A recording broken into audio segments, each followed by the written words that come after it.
ప్రభువునందు ప్రియ దేవుని బిడ్డలారా, నేటి వాక్య ధ్యానం కొరకు సహకారమిస్తున్న కుటుంబం కే కన్నాపురం వాస్తవ్యులు రవి శృతి గారుల కుమారుడు నున్న సునీధర్ గారి జన్మదినం 6వ సంవత్సరం సందర్భంగా తల్లిదండ్రులు రవి గారు, శృతి గారు, చెల్లి ప్రీతి, తాతయ్య నాన్నమ్మ కమ్మిల రాజారావు గారు, సత్యవతి గారు సహకరిస్తున్నారు. సునీధర్ గారికి ప్రత్యేకమైన జన్మదిన శుభాకాంక్షలు. రవి శృతి గారు ఇచ్చిన సహకారాన్ని బట్టి, రాజారావు గారు, సత్యవతి గారు ఇచ్చిన సహకారం బట్టి వందనాలు. చిన్న బిడ్డ సునీధర్ గారిని ప్రభు ఆశీర్వదించినట్లు, ప్రీతిని దీవించినట్లు ప్రార్థన చేద్దాం. ప్రార్థన. మమ్ములను మిక్కిలిగా ప్రేమిస్తున్న మా ప్రియ పరలోక మీకు వందనాలు. సునీధర్ గారి కొరకు ప్రార్థిస్తున్నాం. మీరిచ్చిన జన్మదినం వందనాలు. ప్రభు తల్లిదండ్రులను మీరు ఆశీర్వదించండి, చెల్లిని దీవించండి, అమ్మమ్మ తాతయ్యలు ఆశీర్వదించండి. సునీధర్కు కావలసిన కృపా సహాయం నూతన సంవత్సరాన్ని అనుగ్రహించండి. చిన్న బిడ్డ కరుణించండి. నేటి వాక్య ధ్యానం ద్వారా మాతో మాట్లాడండి. మా రక్షకుడైన యేసు నామమున ప్రార్థిస్తున్నాం తండ్రి, ఆమెన్. ప్రియమైన దేవుని బిడ్డలారా, యేసు శిలువలో 7 మాటలు పలికారు. మొదటి మాట నిన్న ధ్యానించాము. రెండవ మాటకు కారణము మొదటి మాట. ఎందుకు యేసు శిలువలో 7 మాటలే పలికారు? ఆ 7 ఆవర్ష క్రమంలోనే ఎందుకు పలికారు? వాటిలో ఏదైనా గ్రహించాల్సిన పాఠాలున్నాయా, సత్యాలున్నాయా? ఇది మన ధ్యానాంశం. మొదటి మాటలో తండ్రి, వీరేం చేస్తున్నారు, వీరెరుగరు, వీరిని క్షమించు, వీరెరుగరు, వీరిని క్షమించు. ఈ మాట యేసును దేవుడు అంగీకరించేటట్లు చేసింది. యేసు తనను సిలువ వేసిన వారితో తాను సమాధానపడ్డాడు అనేది తెలిసింది. యేసు శుద్ధ హృదయంతో సిలువ మీద ఉన్నాడనేది తెలిసింది. ఎప్పుడైతే యేసు ఈ మాట చెప్పారో అక్కడ రెండవ మాట సిలువపై ఆయన పలుకుటకు ఆధారాలు ఏర్పడ్డాయి. యేసును ఉదయం 9 గంటలకు సిలువ మీద ఎక్కించారు. త్రోవన పోతున్న వారందరూ ఆ దృశ్యాన్ని చూస్తున్నారు, తలలు ఊచుచున్నారు, నవ్వుతున్నారు, అపహాసిస్తున్నారు. ఆయనకు ఇరుపక్కలా కూడా 2 దొంగలు ఉన్నారు, సెప్టాస్, డెస్మాస్. వీరు బరబ్బాసు యొక్క అనుచరులు. వీరు బందిపోటు దొంగలు. యూదులే, కానీ బందిపోటు దొంగలు. రోమా ప్రభుత్వం నుండి ఇశ్రాయేలు వారికి విడుదల కొరకు పోరాడుతున్నటువంటి తీవ్రవాదులు, కత్తి పట్టిన వారు. వీరు కూడా సిలువ వేయబడ్డారు. That would be the final day for him also. వాళ్ళకు కూడా ఆ రోజే చివరి రోజు. కానీ వాళ్ళు యేసును చూచి పరిహాసం చేశారు. నీవు దేవుని కుమారుడు అయితే నిన్ను నీవు రక్షించుకుని మమ్మల్ని రక్షించు. పరిహాసం చేశారు. నిన్ను నీవు రక్షించుకో, మమ్మను కూడా రక్షించు. Then you will become proven son of God. నువ్వు రుజువు చేయబడిన దేవుని కుమారుడు అవటానికి ప్రయత్నించు. అపహాస్యం చేశారు. 2 నిందించారు అని రాశాడు వాక్యంలో. కుడివైపు ఉన్నవాడు, ఎడమవైపు ఉన్నవాడు యేసు మొదటి మాట పలుకక మునుపు కలిసి కూడబలుక్కొని యేసును నిందించినారు. యేసును నిందించినారు. యేసు మొదటి మాట, తండ్రి వీరేం చేస్తున్నారు, వీరెరుగరు, వీరిని క్షమించు అనగానే ఒక మహా గొప్ప కార్యం ఆ వాక్యపు వెలుగులో సంభవించింది. There was a great flash of light on the heart of a thief who was nailed by right side. మనకు బైబిల్లో కుడివైపు ఎడమవైపు దొంగలు అని ప్రత్యేకంగా వ్రాయలేదు. కుడివైపు ఒకడును ఎడమవైపు ఒకడును వేలాడదీయబడ్డారన్నారు. కానీ కుడివైపు పలానా వాడు పలానా పేరు, ఎడమవైపు పలానా వాడు పలానా పేరు అనేది బైబిల్లో రాయలేదు. కుడివైపు వాడు పశ్చాత్తాపడ్డాడని రాయలేదు. ఒకడు పశ్చాత్తాపడ్డాడు. ఒకడు మరొకరితో అన్నాడు, దిక్కులు లేవు. అక్కడ దిక్కులు లేవు, కానీ మనం కుడి ఎడమలని చెప్పేసుకుంటాం. కుడివైపు దొంగ ఎడమవైపు దొంగ అని మనమే నామకరణాలు చేసుకుని ఎడమవైపు దొంగ రక్షణ పొందలేదని చెప్పేస్తుంటాం. కానీ అక్కడ దిక్కులు లేవు. ఒక దొంగ మరొక దొంగతో, ఒక బందిపోటు మరొక బందిపోటుతో మాట్లాడుతున్నాడు. మార్పు నొందిన బందిపోటు, మార్పు నొందని బందిపోటు. మార్పు నొంది నూతన సృష్టిగా మార్చబడిన వాడు యేసుతో మాట్లాడుతున్నాడు. యేసు, నీవు రాజ్యంతో వచ్చినప్పుడు నన్ను జ్ఞాపకం చేసుకో. ఒక్కసారి ఆలోచించండి. నీవు రాజ్యముతో వచ్చినప్పుడు నన్ను జ్ఞాపకం చేసుకో. అలాగే అదే దొంగ మరొక దొంగ వైపు చూచి, ఈయన ఏ పాపము చేయలేదు, మనమైతే పాపం చేశాం, మనకైతే ఈ శిక్ష సరిపోయింది, ఈయనకైతే ఈ శిక్ష అన్యాయం ప్రకటించాడు. ప్రభు, నీవు మెస్సియావు,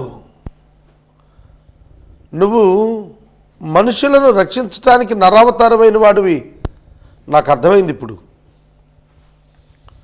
నీవు తప్ప సిలువ వేసిన వారిని క్షమించగలిగే గుణం భూమి మీద పుట్టినోళ్ళలో ఏ మానవుడికి ఉండదు. Now I understood, Lord my God. ఓ నా దేవుడా, నేను నిన్ను అర్థం చేసుకున్నాను. అర్థమవుతోందా? ఆ సిలువ పైన పశ్చాత్తాపడిన దొంగ, వాక్యం తెలిసిన దొంగ, ధర్మశాస్త్రం ఎరిగిన దొంగ, యూదామత భక్తుడైన దొంగ. కానీ మరొకరితో విభేదిస్తూ చెబుతున్నాడు, ఇది మనకు శిక్షా విధి, న్యాయమైంది, ఆయనకు అన్యాయం. గ్రహిస్తున్నారా సోదరులారా, సోదరులారా? సిలువ దగ్గర ఏం జరిగింది? ఇద్దరి మధ్య వ్యత్యాసం వచ్చింది. మొదటి మాట వరకు వారిద్దరు స్నేహితులే, కానీ రెండో మాట దగ్గరికి వచ్చేటప్పటికి పొంతన లేని వారైపోయారు. పొంతన లేని వారైపోయారు. ప్రభు వెంటనే అన్నారు, నేడే చెప్పుచున్నాను, నీవు నాతో కూడా పరదేశిలో ఉంటావు. నేను చెబుతున్నాను, నువ్వు పరదేశిలో ఉంటావు, నువ్వు పరదేశిలో ఉంటావు. నాతో కూడా నీవు నేడు పరదేశిలో ఉంటావు. ఎట్లా చెబుతున్నాడు యేసు ప్రభు? ఆ దొంగ తీవ్రమైన నరహంతకుడే. ఎట్లా వెళ్తాడు పరలోకం? ఆయన క్షమించబట్టి.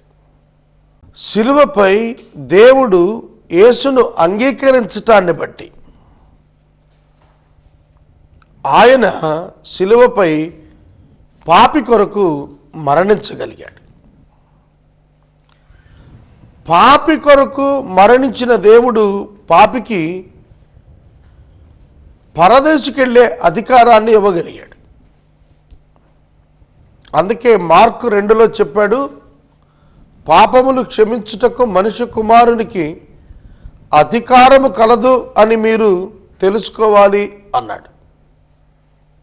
పాపులను క్షమించుటకు మనుష్య కుమారునికి భూమి మీద అధికారం ఉంది. ఎక్కడి నుండి వచ్చింది ఈ అధికారం? దేవుని చేత. ఎందువలన? సిలువ వలన. సిలువలో యేసు మరణిస్తాడు గనుక సిలువకు వెళ్ళముందు సైతం యేసు పాపాలను క్షమించాడు అనేది మనం తెలుసుకోవాలి. సిలువ పైన మారుమనసు పొందిన దొంగ క్షమాపణ అప్పటికే అనుగ్రహించబడి నిత్యరాజ్యం వాగ్దానం చేయబడ్డాడు. గుర్తుపెట్టుకోండి. దానికి కారణం అతడు తన విశ్వాస ప్రకటన చేశాడు. ఆ విశ్వాస ప్రకటన ఏమిటో తెలుసా? నీవు నీ రాజ్యముతో వచ్చినప్పుడు, నీవు రాజ్యముతో వచ్చినప్పుడు అన్నప్పుడు యేసు మరణము, భూస్థాపితము, పునరుద్ధానము, ఆరోహణము, తిరిగి రెండవ రాకడ, ఇన్ని స్టెప్పులు ఉన్నాయి ఆ ఒక్క మాటలో. ఇవన్నీ ఆ దొంగ ఎరిగిన వాడే మాట్లాడుతున్నాడంటే, this thief is known of the law of God and the scriptures of the Lord. ఈ దొంగవానికి ధర్మశాస్త్రము తెలుసు, దేవుని యొక్క వాక్యము తెలుసు, కానీ తెలియదు ఒకటి, మార్పు లేదు. ఇప్పుడు యేసు యొక్క వెలుగు అతని అంతరంగం మీద ప్రసరించింది. అందుకే అతడు యేసును చూడగలిగాడు, తెలుసుకోగలిగాడు. ఎదుటవాన్ని గద్దించి తనను సమర్పించుకున్నాడు. యేసు సిలువలో పలికిన రెండవ మాట ఆయన అధికారాన్ని సూచిస్తుంది. ఆయన అధికారాన్ని సూచిస్తుంది. ఆయన నిత్య జీవాన్ని ఇవ్వటానికి అధికారం కలిగిన వాడై ఉన్నాడు. ఆయన ఎవరిని క్షమించదలిచెనో వారికి క్షమాపణ ఉచితంగా కలుగుతుంది. ఇది మనం ఎన్నడూ మరవకూడదు. ఇది మనం ఎన్నడూ మరవకూడదు. సిలువకు కుడి ఎడమల ఉన్న దొంగలు సమాన దూరాల్లో ఉన్నారు. ఒకే మాట విన్నారు, సమాన దూరంలో ఉన్నారు, ఒకే మాట విన్నారు, ఒకే తీర్పులో ఉన్నారు. కానీ యేసు మాట ఒకటికి ఒకలా, మరొకటికి ఒకలా స్ఫురించింది. కారణము దేవుని ఏర్పాటు. దేవుని ఏర్పాటు. నీవు పశ్చాత్తాపపడితే God is ready to save you. God is ready to save you. ప్రభు నిన్ను రక్షించడానికి ఇష్టపడుతున్నాడు. పశ్చాత్తాపపడిన వారిని దేవుడు శ్రద్ధగా ఎంచుతాడు. దేవుని యొక్క నిత్యజీవం పశ్చాత్తాపపడిన వారికి ఉచితంగా అనుగ్రహించబడుతుంది. కానీ మరొక దొంగ యేసుతో ఎంత సమయాన్ని గడిపాడు? ఉదయం 9కి సిలువ వేయబడి సాయంకాలం వరకు బతికే ఉన్నారండి. 3 గంటలకు యేసు ప్రాణం విడిచే వరకు, అంటే 6 గంటలు ప్రక్కనే వేలాడారు. They are very nearer to the creator of the universe. It's great blessing for them. But one of them did not recognise the truth. ఆ మార్పు పొందని దొంగ ప్రక్కనే ప్రభువును, రక్షకుణ్ణి పెట్టుకొని కూడా చూడలేకపోయాడు.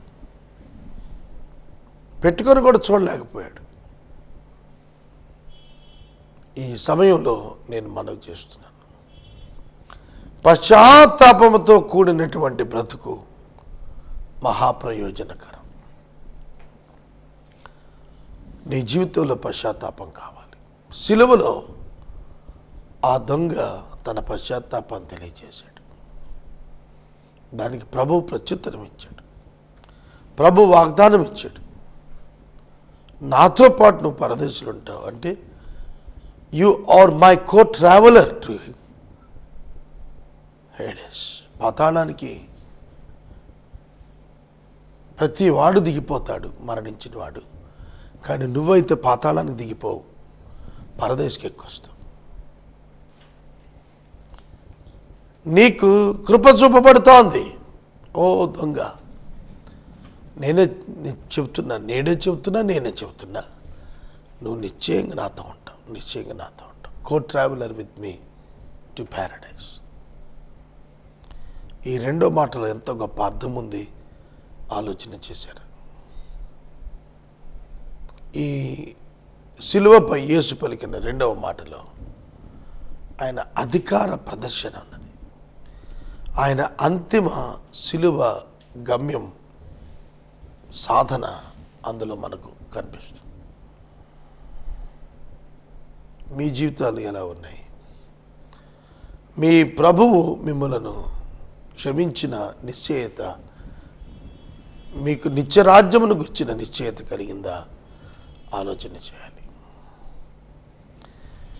ఇవాళ నేను మనవి చేస్తున్నాను, చాలామంది అనుకుంటారు సమయం ఉండగా ఆలస్యం చేస్తూ కేవలం ఎండ్ టైంలో అవకాశం దేవుడు ఇచ్చేస్తాడేమో అనుకుంటారు.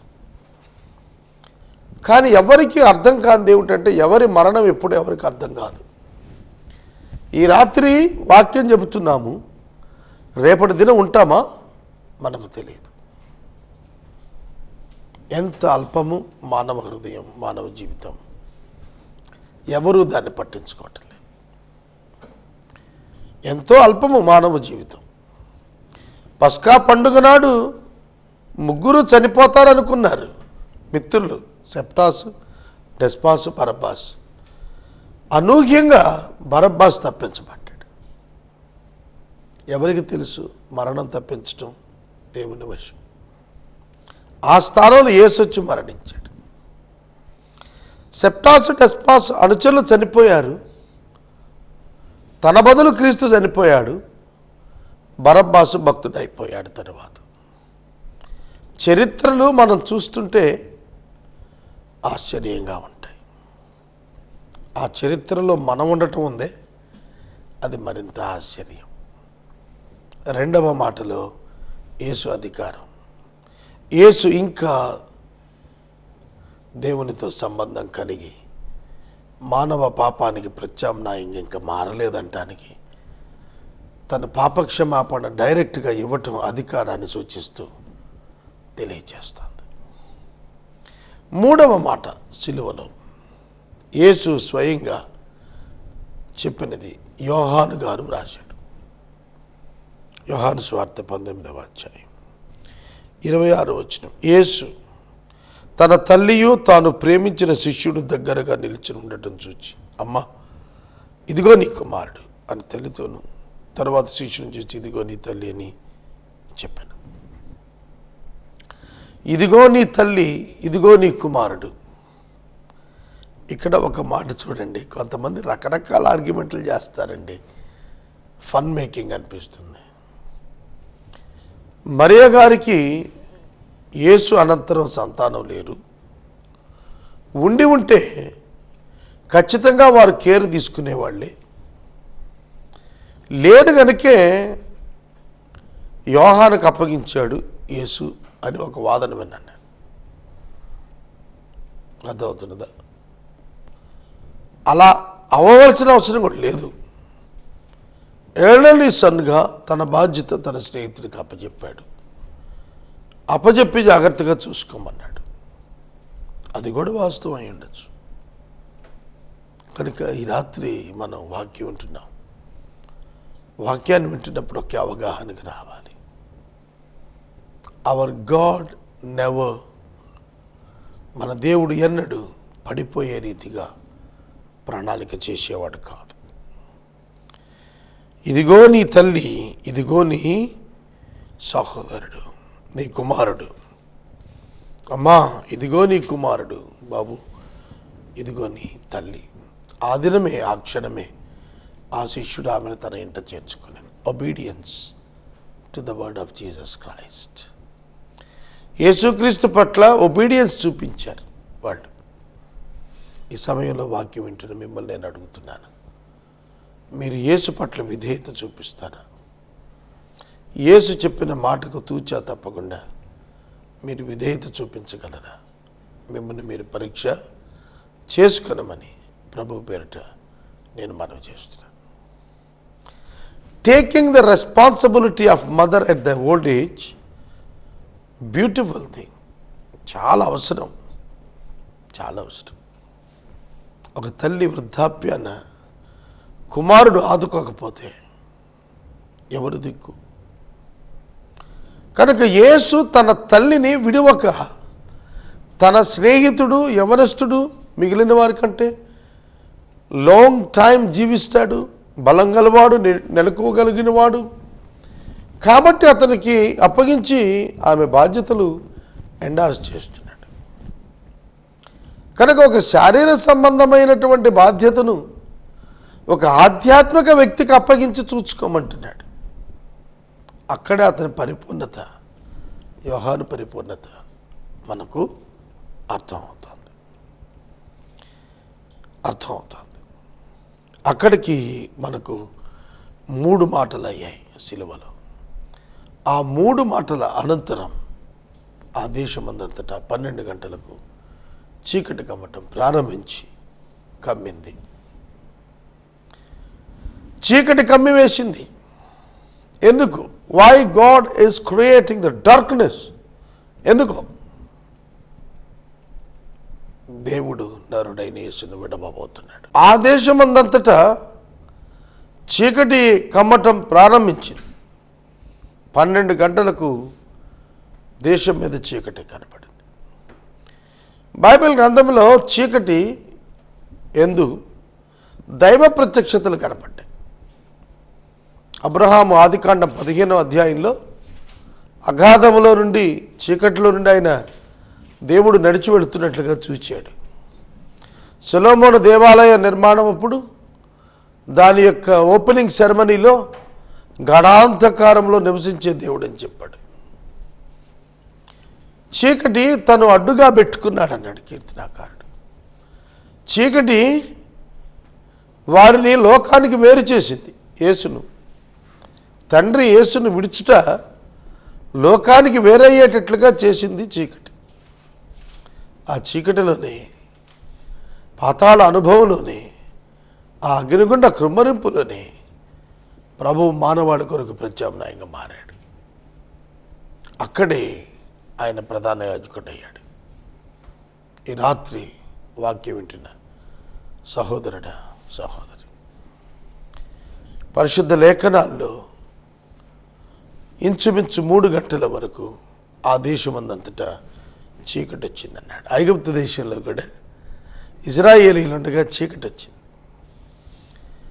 Everything is under the control of God అని చెప్పటానికి దేవుడు దాన్ని వినియోగించుకున్నాడు. ఇక్కడ సిలువ యొద్ద అయితే డివినిటీ డివైడెడ్ ఫ్రమ్ హ్యూమానిటీ. దైవత్వము క్రీస్తును విడిచిన వేళ క్రీస్తు ఒంటరిగా సిలువలో పోరాడాల్సి వచ్చింది.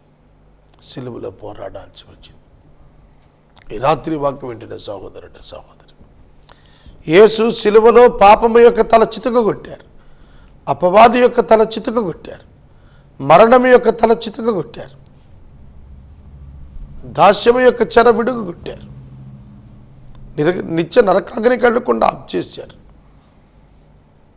ఇటువంటి గొప్ప యేసును మనం కలిగి ఉన్నాం. ఆయనకు సిలువలో సంభవించినటువంటి భయంకరమైన శ్రమలను బట్టి ఆయన తనకు సంభవించిన ఏమిటో దేవుని పేరిట వారికి వివరించి, నా దేవుడు నా చెయ్యి విడిచాడు మీ చెయ్యి పట్టుకోవటానికి, so that you are saved.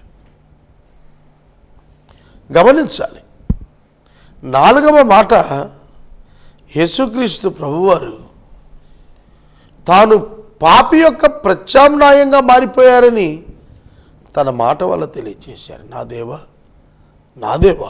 నన్ను ఎలా చేయబడిచు, నా దేవా డబుల్ కాలింగ్, నా దేవా అన్నప్పుడు యేసు దేవుని నుండి వేరయ్యాడు అనేది, నన్ను ఎందుకు విడిచావు అనే మాట. ఎలోయి లామా సబక్తాని పరిపూర్ణంగా ప్రభు సమర్పించుకొని, దేవుడు నన్ను విడిచాడు, నాపై పాపం మోపబడింది, పాపానికి శిక్ష పడింది అనే గ్రహింపుతో ఉన్నాడు. నేను ఇక్కడ వాక్యాన్ని నిలుపుదల చేస్తున్నాను. 5, 6, 7 మాటలు రేపు చెబుతాను. నేటి వాక్య ఉపదేశానికి సహకారం ఇచ్చిన వారు కె కన్నాపురం వాస్తవ్యులు నున్నా సునీధర్ 6వ జన్మదినం సందర్భంగా తల్లిదండ్రులు, రవి శృతి గారు చెల్లి ప్రీతి, మరియు కమ్మెల రాజారావు గారు, సత్యవతి గారు, అమ్మమ్మ తాతయ్య గారు సమర్పిస్తున్నారు. ప్రార్థన చేద్దాం. ప్రభు మీకు వందనాలు. మీ చేతులకు చిన్న బిడ్డ జన్మదినం జరుపుకున్న అనిరుద్ధ కొడుకు మీకు వందనాలు చెల్లిస్తున్నాం. కుటుంబాన్ని దీవించండి నాయనా. మీ కృపలో ఈ కుటుంబాన్ని వర్ధిల్ల చేయండి. ఎపిసోడ్ సహకారాలు కావాలి, కృప చూపించండి. మా రక్షకుడైన యేసు నామమున వేడుచున్నాం తండ్రి, ఆమేన్. తండ్రి అయిన దేవుని ప్రేమ, కుమారుడైన యేసయ్య కృప, పరిశుద్ధాత్మని అన్యోన్య సహవాసం సదాకాలం మనకు తోడైయుండును గాక. ఆమేన్.